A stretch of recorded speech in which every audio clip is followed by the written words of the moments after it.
بتاتے ہیں کہ پورا سال ایک ایسا پھل دستیاب ہے جس کا استعمال آپ کی ہڈیوں کو مضبوط بناتا ہے، اور وہ پھل ہے جی خشک آلو بخارا۔ واو، خشک آلو بخارا جو ہے یعنی اب ہمیں اس کا بھی استعمال کرنا اس کا بھی چاہیے۔ استعمال کرنا چاہیے۔ ویسے بالکل جی، اسٹل ریممبر، اگر آپ کو یاد ہو کہ گھر میں جو بزرگ تھے، نانا نانیاں، دادا ہاں، دادی، تو وہ لوگ اس چیز ان کو سے بڑا لے ہمیں کے بھی آتا تھے۔ کھانے کو ملتا ہاں، تھا وہ اس چیز کو اور بہت زیادہ پریکٹس میں لے کے آتے تھے۔ ہاں، ایون کہ گرمیوں کے اندر وہ آلو بخارے کے گھر میں بنائی جاتی تھی چٹنی، شربت، اس طرح کی ہاں، چیزیں کہ بچوں کو استعمال میں لے کے آیا جائے، ان کو کروایا جائے۔ ہر وقت خشک حالت میں دستیاب ایک پھل کو کچھ مقدار میں روز کھانا ہڈیوں کے امراض اور ان سے منسلک ورم سے بچانے میں مددگار ثابت ہو سکتا ہے۔ پینسلوینیا اسٹیٹ یونیورسٹی کی تحقیق میں بتایا گیا کہ روزانہ خشک آلو بخارے کو کھانا ہڈیوں کو کمزور کرنے والے عارضے سے بچانے میں مددگار ثابت ہو سکتا ہے۔ ہم سب جانتے ہیں کہ عمر بڑھنے کے ساتھ ساتھ ہڈیوں کا فریکچر ہونا ایک کامن سی چیز ہو جاتی ہے۔ پاؤں مڑ گیا، اگر آپ کا ہاتھ مڑ گیا، پتہ چلتا ہے کہ جی انگلی ٹوٹ گئی ہے، فریکچر ہو گیا۔ اس کا ریزن یہ ہوتا ہے کہ عمر کے ساتھ ساتھ اور موجودہ دور کی جو ڈائٹس ہیں وہ اس طرح کی ہیں کہ جن کی وجہ سے آپ کی ہڈیاں جو وہ بھربھری ہو جاتی ہیں، بالکل، ٹوٹنے لگ جاتی ہیں۔ تو آلو بخارا آپ کی ہڈیوں کو تقویت دیتا ہے، مضبوط بناتا ہے، اور وہ ٹوٹنے سے محفوظ رہتی ہیں۔ اس تحقیق میں بتایا گیا کہ درمیانی عمر میں خواتین میں اسٹریجن کی سطح میں کمی ہوتی ہے، جس کی وجہ سے یہ ہوتا ہے۔ اس تحقیق میں مزید بھی بتایا گیا ہے کہ ہڈیوں کی کمزوری یا بھربھرے پن کا مسئلہ کسی بھی عمر کے افراد کو لاحق ہو سکتا ہے۔ اس کے لیے کوئی ضروری نہیں ہے کہ کوئی 50 سال کا ہے، کوئی 10 سال کا ہے، کوئی 5 سال کا ہے یا کوئی 100 سال کا ہے۔ کسی بھی عمر میں کسی بھی فرد کو یہ مسئلہ لاحق ہو سکتا ہے، مگر 50 سال سے زائد عمر کی خواتین میں یہ بہت عام ہوتا ہے۔ اچھا، یہ جتنی بھی ریسرچز آج سے پہلے میں نے دیکھیں یا یہ آج میرے سامنے آئی تو میں اس کو پڑھ رہا تھا، بیسیکلی یہ جو ہڈیوں کی بیماریاں ہیں یہ مرد حضرات سے زیادہ خواتین میں پائی جا رہی ہیں۔ یہ ہڈیوں کا بھربھرا ہو جانا 50 سال کے بعد، تو اس کے لیے بہتر ہے کہ آپ روزمرہ ڈائٹ میں اپنے آلو بخارا کو لے کے آئیں۔ ریسرچ میں مزید کہا گیا کہ 40 سال کی عمر کے بعد ہڈیوں کے پرانے خلیات کے خاتمے اور نئے خلیات کے بننے کا عمل سست ہو جاتا ہے، جس کے متعدد عناصر بشمول ورم اور تکسیدی تناؤ ہوتے ہیں۔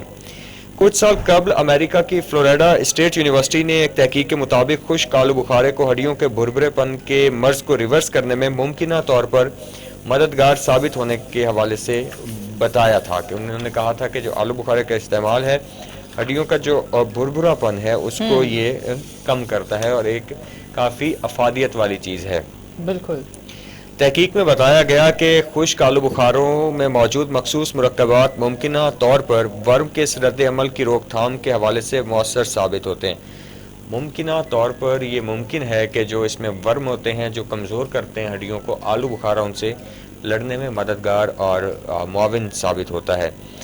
تحقیق میں درمیانی عمر کی ایسی خواتین کو شامل کیا گیا جن میں ہڈیوں کی کمزوری ایک علامت موجود تھی۔ 3 گروپس میں ان لوگوں کو تقسیم کیا گیا تھا، جو ایک ریسرچ کا پراپر میتھڈ ہوتا ہے۔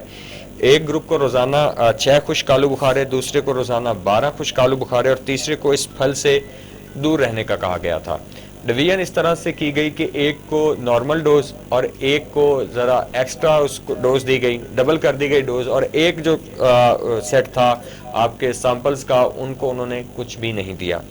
اس کے بعد 1 سال تک اس غذائی عادت کا اثر کا جائزہ لیا گیا۔ تحقیق کے آغاز سے اختتام تک ماہرین نے خواتین میں ورم کا جائزہ لینے کے لیے خون کے نمونوں کا تجزیہ کیا۔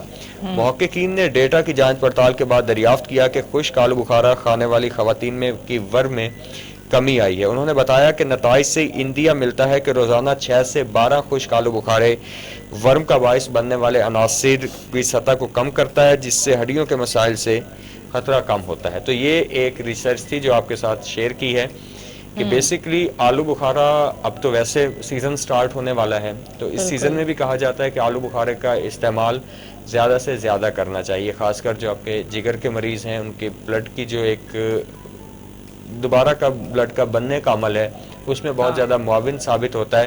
ساتھ میں خشک آلو بخارے کی اگر بات کریں تو میرے خیال میں یہ کوئی اتنا زیادہ ایکسپینسو نہیں ہے جس کو ہر بندہ افورڈ نہ کر سکے. بالکل 6 سے 12 آلو بخارے جو خشک ہیں وہ اپنی ڈائٹ میں شامل کر سکتے ہیں, لیکن اس کا قطعی مقصد یہ نہیں کہ آپ سٹارٹ میں ہی 12 اس کے آلو بخارے کھانا شروع کر دیں. اپنی صحت کے مطابق, اپنی ڈائٹ کے مطابق اس کی سٹارٹ کریں. یہ نہ پتہ چلے کہ بعد میں آپ لوگ کہیں کہ جی ہمیں تو ٹی وی ٹوڈے کی ٹیم نے ریسرچ بتائی تھی اور ہم نے 12 آلو بخارا کھانے کے بعد ڈیلی کی روٹین پر ہم ہاسپٹل ایڈمٹ ہو چکے ہیں. تو اپنے والد سے کنسلٹنسی جو ہے وہ لازم ہے, آپ ان سے کنسلٹ کر سکتے ہیں. اسی کے ساتھ ہی بڑھتے ہیں نور کی طرف اور ان سے جانتے ہیں کہ ان کے پاس آج کیا مفید ٹوٹکا ہے. بالکل جی, ہم ہمیشہ ہیلتھ کے سیگمنٹ میں آپ کو ایسی ڈائٹ بتاتے رہتے ہیں جو آپ کے لیے بہتر ثابت ہو سکتی ہے, لیکن آج ہم بتانے جا رہے ہیں, ہم بہت زیادہ اکثر افراد کو دیکھتے ہیں جو اچھی اور بیلنس ڈائٹ کی طرف بہت زیادہ دھیان رکھتے ہیں لیکن بھول جاتے ہیں ورزش کرنا.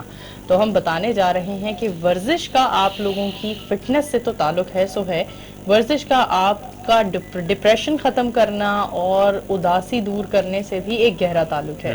ہم اکثر اوقات دیکھتے ہیں, بلکہ آج کے دور میں ہم آس پاس دیکھتے ہیں لوگوں میں ڈپریشن کی بیماری بہت زیادہ بڑھتی جا رہی ہے. ہر دوسرے انسان کو ہم دیکھیں تفکرات کا اور ڈپریشن کا شکار ہے, جس کی وجہ, ایک بڑی وجہ مانی جاتی ہے ورزش نہ کرنا. تو آج ہم آپ کو بتاتے ہیں ورزش اور ڈپریشن میں آپس میں کیا تعلق ہے.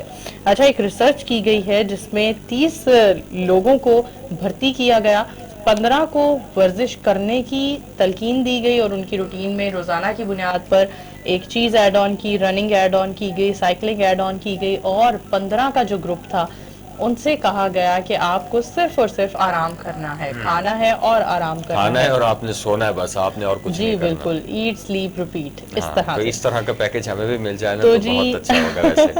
صرف کھانا نہیں, اور لیکن سونا. اس کے بعد دماغی صلاحیت ناپنے کے لیے انہوں نے کچھ ٹیسٹ کیے اور جس میں پتا چلا چیز سامنے آئی جو وہ یہ کہ جو ایک گروہ تھا جس میں 15 لوگ صرف اور صرف کھا رہے تھے اور سو رہے تھے اور ورزش سے بہت زیادہ دور تھے, تو ان میں انہوں نے اداسی اور ڈپریشن کی جو ایک اماؤنٹ تھی, ایک پرسنٹیج تھی, وہ زیادہ پائی گئی. اور جو لوگ ڈپریشن, جو لوگ مطلب ایکسرسائز کر رہے تھے لگاتار, وہ لوگ انہوں نے زیادہ خوش پائے, جبکہ حالات زندگی دونوں کے ہی, مطلب دونوں گروپس کے ہی سیم تھے اور ان کو معاشی طور پر بھی سیم لوگوں کو اٹھایا گیا جن کی جو مطلب ایک ہی طبقے سے تعلق رکھتے تھے. اچھا, سائیکل پر ورزش کرنے والے افراد نے جب اپنی ورزش ختم کی تو ان کا موڈ اگلے 75 منٹ تک بھی بہت اچھا رہا اور ڈپریشن سے دور رہے. لیکن جن افراد نے سائیکلنگ کے بجائے صرف آرام کیا تھا, ان کی ڈپریشن میں کوئی کمی نہیں دیکھی گئی. لیکن سب سے حیرت انگیز دماغی صلاحیت پر اثر یہ ہوا کہ ورزش کرنے والے جو ایک گروپ تھا اس کا ٹیسٹ بہتر آیا اور اس کا اثر 25 سے 50 منٹ تک برقرار رہا. اب جنہوں نے کوئی ورزش نہیں کی ان پر کوئی مثبت دماغی اثر نہیں دیکھا گیا. شرکا نے بتایا کہ ورزش کے بعد ان کی طبیعت ہلکی ہو گئی تھی اور موڈ بہت خوشگوار بھی دیکھا گیا تھا. بعض افراد نے کہا کہ انہیں 1 گھنٹے تک یوں محسوس ہوا کہ ورزش سے دماغ پر چھائے گہرے سیاہ بادل بھی چھٹ گئے ہیں. اچھا, یہ تحقیق psychology of sport and exercise میں شائع کی گئی ہے, جو ایک آپ جرنل ہے اس میں دیکھ سکتے ہیں, اور اس کا خلاصہ یہ ہے کہ ہفتہ بھر میں 1 گھنٹے کی ورزش بھی ڈپریشن دور کرنے میں بہت اہم ثابت ہو سکتی ہے. تو وہ تمام لوگ جو اپنے آپ کو محسوس کرتے ہیں کہ وہ ڈپریشن کا شکار ہو گئے ہیں, تو وہ تھوڑا ورزش کی طرف رجحان کریں اور اپنی پورے دن میں 1 گھنٹہ تو لازمی ورزش کو دیں, نہ صرف اس لیے کہ انہیں فزیکلی فٹ ہونا ہے بلکہ اس لیے کہ انہیں ڈپریشن سے دور رہنا ہے. تو انہی 2 ریسرچز پر ہم سوچتے ہیں, مطلب امید کرتے ہیں. اس میں ایک بات ہم اور ایڈ آن کرتے چلیں, کیونکہ آج کل رمضان المبارک کا مہینہ چل رہا ہے, بابرکت مہینہ, تو اس میں ایکسرسائز کی جو روٹین ہے وہ آپ کی چینج ہوتی ہے. اور کبھی بھی یہ کوشش نہیں کرنی کہ افطار کے بعد آپ ایکسرسائز کریں, کیونکہ آپ کی باڈی کافی زیادہ ویک ہو چکی ہے. افطار کے بعد نہیں, افطار کے فوراً بعد جب آپ نماز تراویح کے بعد اگر آپ کو مناسب لگے, کیونکہ بعض لوگ سحر کے ٹائم تک جاگنا پسند کرتے ہیں, اگر آپ کو مناسب لگے تو آپ ایک لمبے ٹائم کے بریک کے بعد آپ ورزش کر سکتے ہیں. لیکن جب آپ کو فیل ہو کہ آپ کی باڈی اس چیز کی اجازت دے رہی ہے, لیکن بعض اوقات ہم لوگوں کو دیکھتے ہیں کہ افطار کیا اور فوراً جم چلے یا جائیں۔ کسی اور ایسی جگہ کا رخ کر لیا جہاں انہیں جا کر ورزش کرنا ہے، تو یہ آپ کے لیے رمضان کے مہینے میں فاسٹنگ کے دوران بہتر نہیں ہے۔ بہتر نہیں ہے، بالکل۔ تو انہی دو ریسرچز کے ساتھ ہم امید کرتے ہیں کہ آپ سب اس پر عمل بھی کریں گے اور اپنی لائف میں آلو بخارا اور ورزش ایڈ آن کریں گے۔ بالکل۔ ہم چلتے ہیں بریک کی طرف، ملتے ہیں اگلے سیگمنٹ میں، ہمارے ساتھ رہیے۔